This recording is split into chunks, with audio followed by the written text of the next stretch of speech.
지금 보시는 이 영상에서는 사자들이 뭔가를 씹어 먹으려고 하고 있는데요. 둥근 모양의 갑옷 같은 껍질로 쌓여 있어 얼핏 보면 열대과일 리치를 닮은 것 같기도 한 이것은 뭐야, 움직이네? 라는 모습을 봐서 살아있는 생물인 것 같긴 한데, 사자들도 결국엔 먹는 것을 포기하고 자리를 떠나가게 만드는 극강의 방어력을 갖춘 이것은 바로 천상갑입니다. 잠깐, 천상갑? 어디서 많이 들어봤는데? 라고 생각하실 수도 있는데, 때는 2019년 12월 중국 후베이성 우한시에서 코로나 바이러스의 변종인 코로나19가 처음으로 발견되며 삽시간에 전 세계로 퍼져나가는 사건이 일어났는데요. 이 비상사태에 전문가들이 할 수 있는 일이 우선적으로 이 바이러스가 대체 어디서 왔는지 알아내는 거였죠. 그러다 2020년 2월 남중국 농업대 연구진이 천상갑이라는 동물에게서 이 신종 코로나 바이러스를 추출하게 되는데, 연구진들은 천상갑과 인간에게서 추출된 바이러스의 DNA 서열이 무려 99% 일치한다는 놀라운 사실을 발표합니다. 이후 여러 과학적 증거가 천상갑이 코로나19 바이러스의 중간 숙주라는 가설을 뒷받침하면서 어찌 보면 불명예스러운 방식으로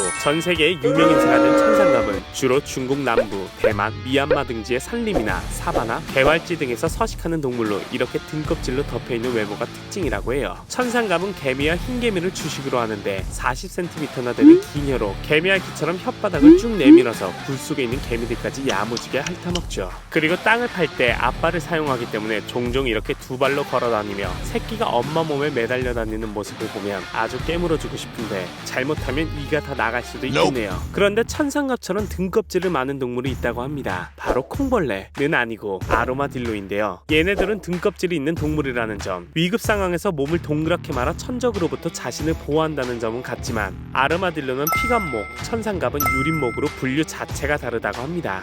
아르마딜로의 등껍질은 갑옷처럼 생겼고 그 재질은 뼈와 비슷한데, 어찌나 단단한지 외국에서는 아르마딜로가 총알을 튕기는 사건들이 종종 보도된다고 해요. 실제로 미국 텍사스에서 한 남성이 아르마딜로를 향해 총알을 발사했는데, 그 총알이 아르마딜로의 등껍질을 뚫지 못하고 그대로 튕겨나와 총을 쏜 남성의 턱에 명중한 사건이 발생했다고 해요. 반면 천상갑의 등껍질은 마치 물고기 비늘처럼 생겼는데, 그래서 파충류를 오해받기도 하지만 엄연한 포유류이며, 등껍질은 사람의 손톱을 구성하는 케라틴 성분으로 이루어져 있어 단단한 아로마딜로보다는 덜 딱딱하다고 할 수 있죠. 그렇다고 약 보면 곤란한 게, 산을 뚫는 갑옷이라는 뜻에 이 가슴이 웅장해지는 이름만 봐도 그 단단함을 가늠해 볼 수 있는데요. 처음 보신 것처럼 천상갑이 한번 몸을 말면 천상갑의 천적인 사자나 치타 같은 거대한 동물의 날카로운 이빨로도 딱딱한 등껍질을 뚫지 못하는데요. 그럼 몸을 말기 전에 덮치면 되겠네? 라고 생각할 수도 있지만, 천상갑은 단단한 갑옷 말고도 다른 비장의 공격 수단이 있는데, 그것은 바로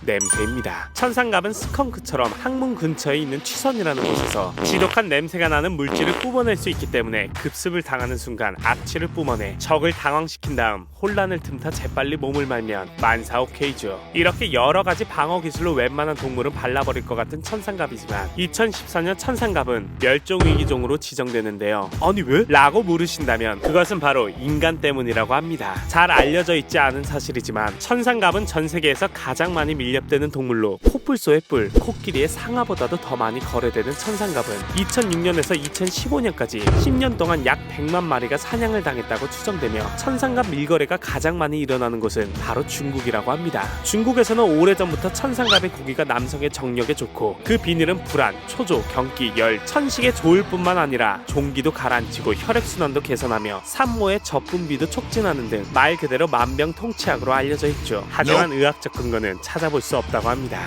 아까 말씀드렸듯이 천상갑 비늘의 성분은 케라틴으로, 얘네의 등껍질을 먹는 건 그냥 우리가 손톱을 뜯어먹는 거나 똑같다는 거죠. 하지만 이런 잘못된 믿음은 사라지지 않고, 일부 밀렵꾼들은 비늘을 더 비싸게 판답시고 산채로 천상갑 비늘을 떼어내는 잔인한 짓도 서슴지 않는다고 합니다. 이렇게 불법 포획이 계속되자 2014년 국제자연보호연맹은 천상갑의 야생 개체수가 21년 만에 기존의 20% 이하로 떨어져 천상갑 8종 전부를 취약종과 멸종위기종, 심각한 위기종으로 지정했다고 해요. 만약 정말로 코로나19 바이러스가 천상갑을 통해 인간에게 전파된 거라면, 천상갑에 대한 그릇된 믿음과 욕심으로 인간이 천상갑을 잔인하게 먹어치웠기 때문에 결국 화를 부른 게 아닌가 싶네요. 오늘은 코로나19의 중간 숙주로 갑자기 유명 인사가 됐지만, 알고 보면 전 세계에서 가장 많이 밀렵되어 멸종위기에 처한 동물 천상갑에 대해 알아보았습니다. 코코브라가 준비한 이야기는 여기까지였습니다. 재밌게 보셨다면 구독과 좋아요 부탁드립니다.